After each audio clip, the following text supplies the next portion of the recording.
Graça e paz a todos os amados em Cristo Jesus. Ainda falando sobre o dízimo, nós vamos olhar com o olhar do sistema. Os caminhos, os veios que eles tomam para poderem pedir, ou melhor, ter legalidade de pedir ou continuarem aqueles que concordam a dar o dízimo. Vamos pegar aqui um veio no Antigo Testamento que fala sobre o dízimo. Vamos falar sobre a coluna de Betel. No livro de Gênesis, capítulo 28, no verso 18, diz assim: E então levantou-se Jacó pela manhã de madrugada e tomou a pedra que tinha posto por travesseiro e pôs por coluna, e derramou azeite em cima dela e chamou aquele lugar de Betel. E o nome, porém, daquela cidade antes era Luz. Jacó fez um voto dizendo: Se Deus for comigo e me guardar nesta viagem que faço, e me der pão para comer e veste para vestir, e em paz eu tornar a casa de meu pai, o Senhor me será por Deus, e esta pedra que tenho posto por coluna será a casa de Deus. E de tudo que me deres, certamente te darei o dízimo. Observe bem a condição de Jacó. Se você ler a história anteriormente sobre o Jacó, o usurpador que tomou a bênção de primogenitura do seu irmão Esaú, Jacó aqui está em desespero. Chega a dormir sobre uma pedra como travesseiro. Uma pedra se tornou confortável para Jacó como um travesseiro, de tanta preocupação, de tanto desespero que ele estava em saber que seu irmão estava do outro lado do rio, com a sua tropa, com a sua família e com o seu exército, esperando ele para o matar, pelo que ele havia feito, a trapaça que ele havia feito com ele. E Jacó, sabendo disso, ele dormiu desassossegadamente. Ou melhor, a preocupação era tanto que a pedra se tornou o travesseiro de Jacó. Ele estava tão cansado, com tanta preocupação, que ele dormiu sobre a pedra. E Jacó falou com ele, que se Deus desse pão a ele, Jacó pede o quê? Alimento, pão, veste e, acima de tudo, ele queria a paz para com a família. Ele diz aqui: E se eu tornar em paz a casa de meu pai, o Senhor me será por Deus. Então vê que ele assume Deus a partir de querendo que Deus repare aquela situação errada que ele provocou. Ele sabia que Deus estava ali, aonde ele havia dormido ali, e Deus se manifestou para ele através da escada onde os anjos subiam e desciam, e ele então soube que Deus estava ali. Então ele fez um voto com Deus de que se Deus livrasse ele dessa situação toda e sustentasse ele então agora ia viver uma vida correta. E ele diz que certamente te darei o dízimo. E esta coluna que eu ungi será a casa de Deus. E de tudo que vier às minhas mãos, tudo que quanto me deres, certamente te darei o dízimo. Aí você vai falar assim: tá vendo, irmão Paulo? O dízimo é para sustentar a casa de Deus. É justamente isso, amado irmão e irmã. O dízimo era para sustentar a casa de Deus. Por isso que lá no livro de Malaquias diz: trazei o dízimo à casa do tesouro, Jerusalém. Era o único lugar. porque o resto era tudo tenda de adoração.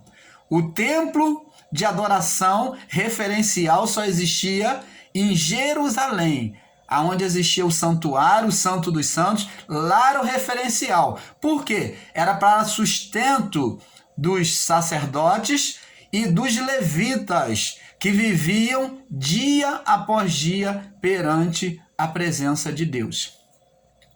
Os levitas não tinham outro trabalho senão se dedicar a tudo que era de Deus. E quando se fala em levita, irmãos, todo mundo dentro das igrejas evangélicas que canta diz que é um levita. Mas ele não pega numa vassoura para varrer, porque ele acha que o levita não fazia isso. Mas naquela época, o levita fazia de tudo. Desde cavar buraco para fazer as tendas, desde de fazer faxina, limpeza no templo, aqueles sacrifícios que era feito, as tripas, as vísceras, quem limpava todo o átrio, todo santuário, eram os levitas. Eles faziam tudo. Eles eram servos do templo, servos dos sacerdotes que serviam diante de Deus. Os sacerdotes também tinham uma vida totalmente dedicada a Deus. Então você vê, amados irmãos, que esses homens não tinham sustento.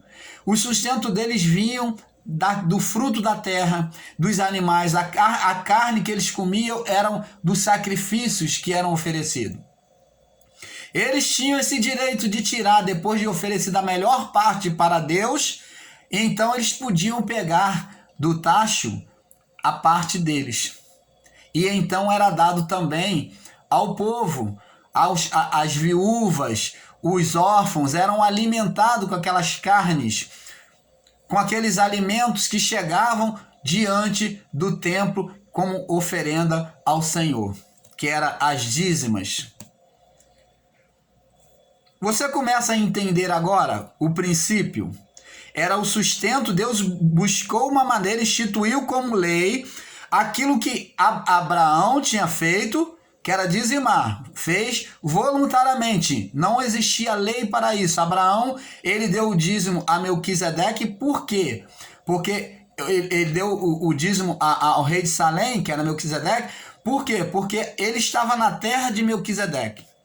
Quando ele veio da batalha, então, ele deu dos despojos, da conquista que ele conquistou naquela batalha contra os reis inimigos. Então, ele quando conquistou, ele deu, porque ele achou muito justo, então ele deu 10%, ele deu o dízimo, a dízima parte, de cada despojo ele deu a 10ª parte, a Melquisedeque. Ele respeitou Melquisedeque e até porque estava nas terras de Melquisedeque.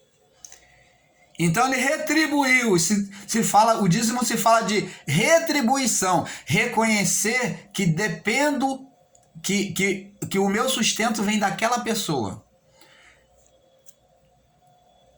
Aí você me diz, então, irmão Paulo, você está sendo contraditório. Então a pessoa reconhece e dá a Deus que deu a ela força, deu saúde. Verdade, é Deus quem nos dá.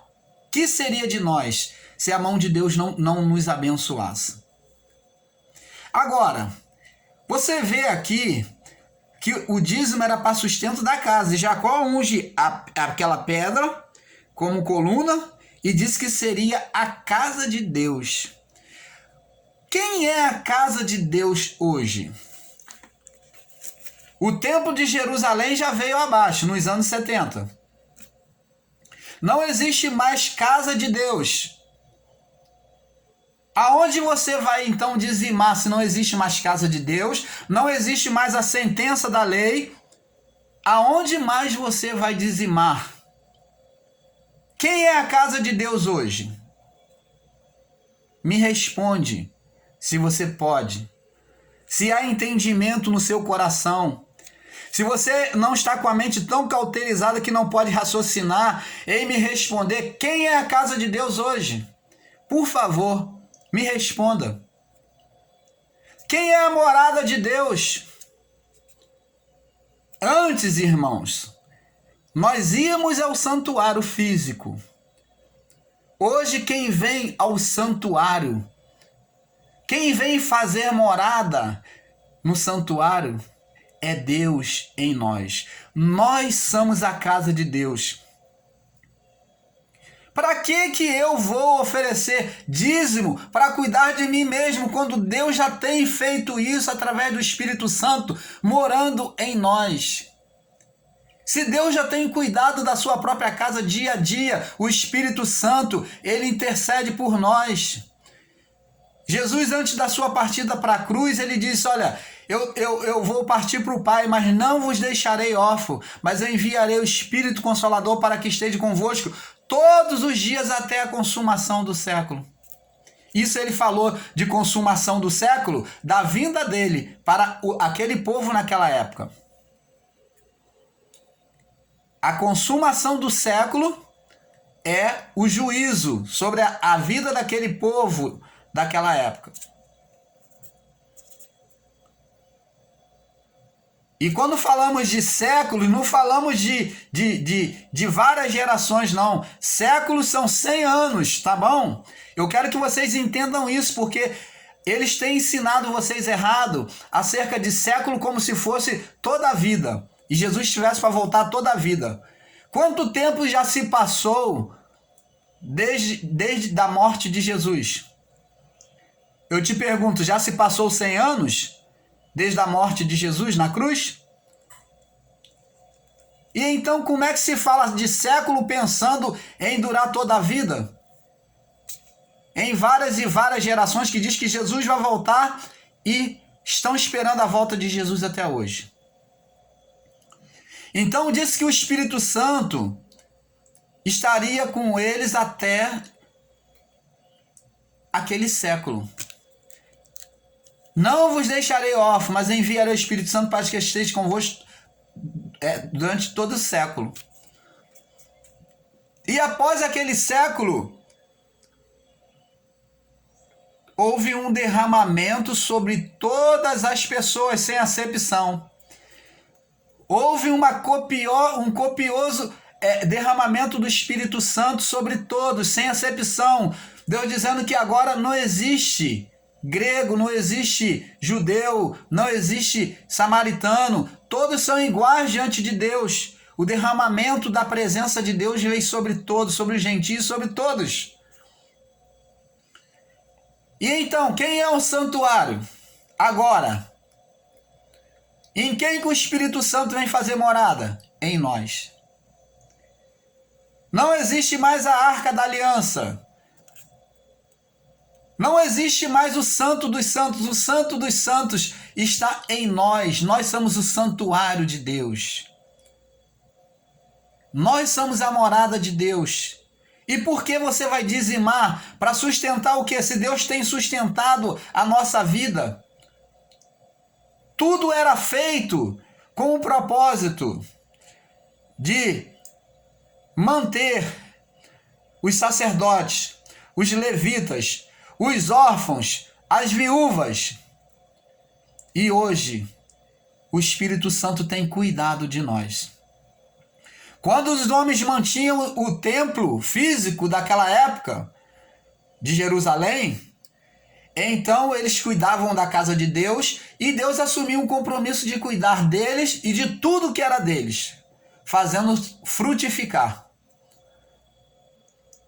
Agora hoje, ao invés de irmos ao santuário, Deus tem vindo até nós, tem feito morada dentro de nós. Nós somos o santuário. Não existe mais levita morando dentro de mim, porque esse levita, se existe, ele é espiritual, é o próprio Deus que cuida de nós. Deus tem cuidado de nós. Jesus tem sido o nosso sacerdote, ele tem cuidado do santuário. Ele tem sido o levita, o sacerdote, ele tem cuidado de nós. Ele tem trazido a salvação, o socorro a cada um de nós. Então, amados irmãos, que possamos compreender isto. Possamos compreender esses princípios. Porque o sistema religioso muda as coisas, deturpa as coisas para te colocar como presa deles. E que a paz do Senhor esteja com cada um de vocês. Em nome de Jesus.